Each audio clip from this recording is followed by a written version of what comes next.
মুখ্যমন্ত্ৰী ডক্টৰ হিমন্ত বিশ্ব শৰ্মাৰ এটা বিশেষ ঘোষণা ৰাজ্যত নৱেম্বৰ মাহত হ'ব পঞ্চায়ত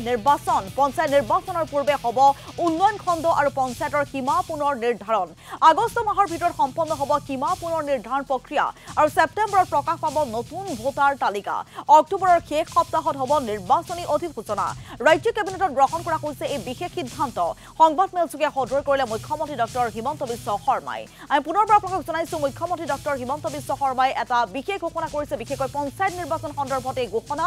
ৰাজ্য নৱেম্বৰ মাহত হ'ব পঞ্চায়ত নিৰ্বাচনৰ পূৰ্বে হ'ব উন্নয়ন খণ্ড আৰু পঞ্চায়তৰ সীমা পুনৰ নিৰ্ধাৰণ আগষ্ট মাহৰ ভিতৰত সম্পন্ন হ'ব সীমা পুনৰ নিৰ্ধাৰণ প্ৰক্ৰিয়া আৰু ছেপ্টেম্বৰ মাহত প্ৰকাশ পাব নতুন ভোটাৰ তালিকা আৰু ইফালে অক্টোবৰৰ শেষ সপ্তাহত হ'ব নিৰ্বাচনী অধিসূচনা ৰাজ্য কেবিনেটত গ্ৰহণ কৰা হৈছে এই সিদ্ধান্ত আৰু সংবাদমেলযোগে এই কথা সদৰি কৰিলে মুখ্যমন্ত্ৰী ডক্টৰ হিমন্ত বিশ্ব শৰ্মাই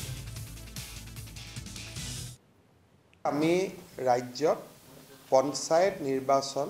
নৱেম্বৰ মাহত পাতিবলৈ আমি সিদ্ধান্ত গ্ৰহণ কৰিছোঁ আটাইবোৰ ডেভেলপমেণ্ট ব্লক নতুনকৈ পুনৰ নিৰ্ধাৰণ কৰিম আৰু সমষ্টিসমূহৰ পঞ্চায়ত জিলা পৰিষদ আৰু আঞ্চলিক পঞ্চায়তসমূহৰ সীমাৰ পুনৰ নিৰ্ধাৰণ হ'ব আৰু এই পুনৰ নিৰ্ধাৰণৰ কাৰ্যসূচী আগষ্টৰ 30 তাৰিখে শেষ হ'ব 3 মাহ ক্লেইমছ অবজেকশ্যন 3 মাহ থাকিব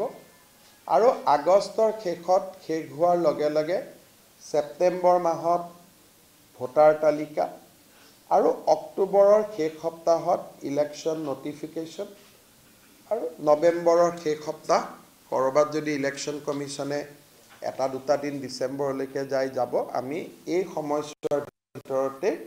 ৰাজ্যত পঞ্চায়ত নিৰ্বাচন অনুষ্ঠিত কৰাৰ বাবে আমি সিদ্ধান্ত গ্ৰহণ কৰিছোঁ